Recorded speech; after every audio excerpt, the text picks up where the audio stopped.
Walk into any Australian shop without doing this one thing, and you'll be remembered as that rude tourist forever. Aussies have social rules that seem invisible to outsiders, but break them and locals will be talking about you long after you've left. I'm not talking about saying shrimp on the barbie, I'm talking about etiquette blunders. Those that just mark you as someone that doesn't understand Aussie culture. You better take cover. Oh. Now, after living in the US, I've realised how many little etiquette rules we seem to have back home that might seem odd to outsiders. And trust me, it goes both ways. I've no doubt made my share of cultural blunders over here as well. But let me tell you, understanding Aussie etiquette isn't just about being polite. It's about showing your respect for our culture and for our people. And yes, we Aussies are laid back and casual, but don't mistake that for having no manners whatsoever. You've probably heard we're all about thongs and stubbies, which is right in a way, but there's actually a whole social code underneath all of that casual exterior. Miss these unwritten rules and you might just find yourself on the outer pretty quickly. Let me paint you a picture of what this actually looks like. Back home, I'd pop into my local corner store or IGA, and before I even thought about what I needed to buy, I'd give a nod to whoever was behind the counter, as a go mate or just a simple g'day as I walked through. The person working there would always respond back, usually with a smile, maybe a comment about the weather or how busy their day has been. It wasn't just politeness, it was acknowledgement that we're both human beings sharing the space. I'm entering their workspace, and basic respect says that I should at least let them know that I see them as a person, not just a piece of furniture. Now, when I first moved to America, I kept doing this. I'd walk into a gas station or a small grocery store and immediately greet whoever was working. The reactions were mixed. Some people lit up like I'd made their day. Others looked at me like I was either trying to distract them before robbing them or like I was some overly friendly weirdo. Many to this day completely ignore me, which then leads me to answering for them. Yeah, good thanks, how are you? But here's the flip side. If you walk into a small business back home and completely ignore the person that's working there, you're being rude. Not just a bit antisocial, actually rude. It's like walking into someone's home and pretending that they don't exist. The person behind the counter will notice and they'll remember you as that rude customer who couldn't even say g'day. I tell you, what an asshole. Food etiquette is pretty huge in Australia, especially around the barbie. Now, if someone invites you over for a barbecue, you bring something, always. A slab of beer is typically the gold standard. That's a 24-pack for you visitors. But it doesn't have to be alcohol. A tray of snacks, a fresh salad, some bread rolls, a pavlova, or even just a couple of bags of ice will do the trick. The point isn't the value, it's showing you understand that this is a community effort. There's actually an unspoken hierarchy to barbecue contributions in Australia. Bringing meat puts you in the top tier, especially if it's really good quality steak or lamb chops. Next comes alcohol, then sides like salads or bread. At the bottom, but still acceptable, are things like soft drink, chips or dessert. But bringing nothing? That's not even on the scale. There's even an art to coordinating what everyone brings. The host might say, just bring a salad or some drinks, but smart guests will text beforehand. What can I bring? Are you sorted for bread? Need more ice? It's like a military operation sometimes. Everyone has a role. Everyone contributes. The consequences of showing up empty-handed are real. You won't be banned from future barbecues, but you'll definitely be remembered as that person who doesn't get it. Aussie hospitality is legendary, but it's built on giving back. We'll feed you, include you, make you feel welcome, but we expect you to contribute to the community spirit. And let's be honest, with the cost of living crisis, who can actually afford to feed everyone on your own these days anyway? This etiquette extends beyond just barbecues too. Dinner parties, birthday celebrations, even casual get-togethers. Aussies have this ingrained sense that social gatherings are community efforts. As part of our egalitarian culture, nobody's too good to contribute and nobody should carry the whole load alone. Let me tell you something that might shock outsiders. Australians are fiercely proud of our country, but we express it completely different than what you do.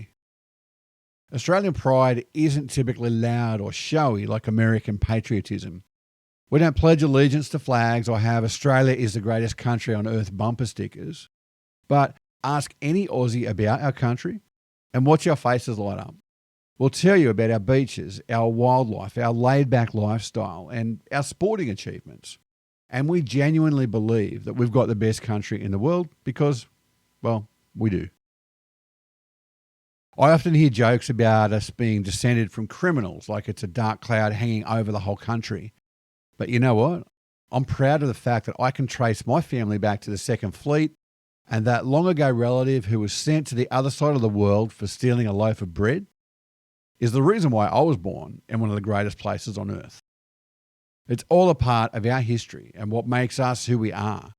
We're incredibly protective of our natural environment too, because it's not just scenery to us, it's part of our national identity. The outback, the Great Barrier Reef, our unique wildlife, our pristine beaches, these aren't just tourist attractions, they're sacred to us as Aussies.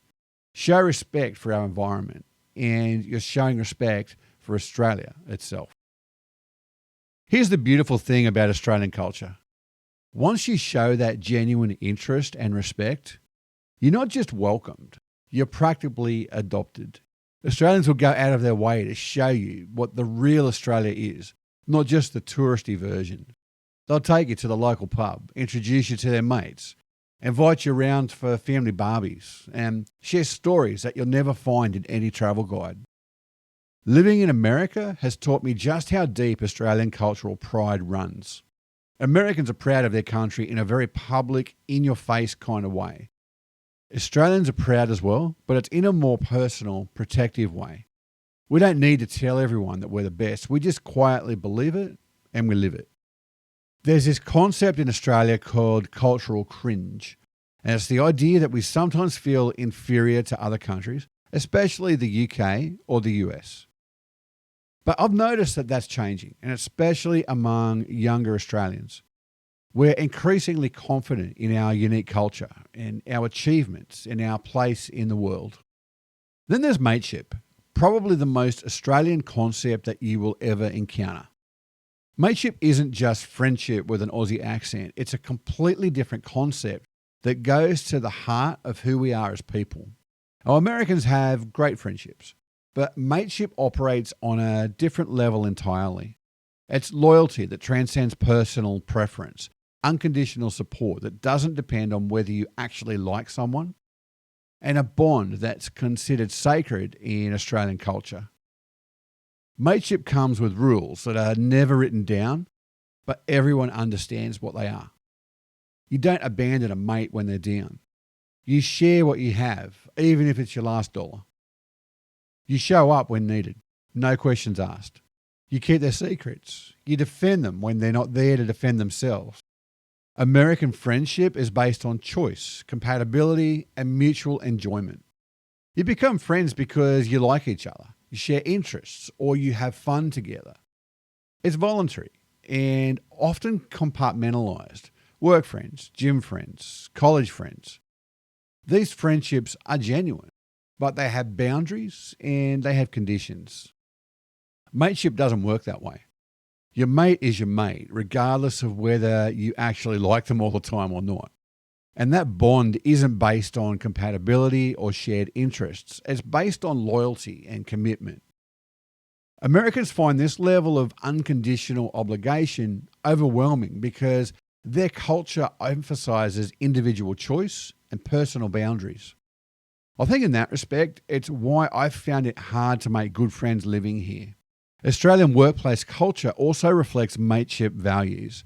We look out for colleagues, we share knowledge freely, and we don't throw people under the bus for personal advancement. Americans often find this confusing because they're used to more competitive, individualistic environments where helping others might hurt your own prospects. I've experienced that firsthand in corporate life here, and I wouldn't wish that on my worst enemy. In Australia, how you treat your mates defines your character more than what your achievements, wealth, or status does. A successful person who abandons mates when they make it big is remembered pretty poorly. And the bottom line is this: Aussie etiquette is all about being fair dinkum, showing respect, and not taking yourself too seriously. Whether you're planning a trip down under or you're just curious about how we do things, understanding these little cultural nuances can make all the difference. Have you experienced any of these Aussie etiquette moments yourself, or maybe you've got questions about other cultural differences between Australia and the US or elsewhere around the world?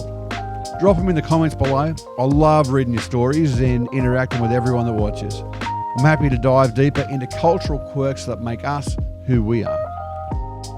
Hooroo, mateys.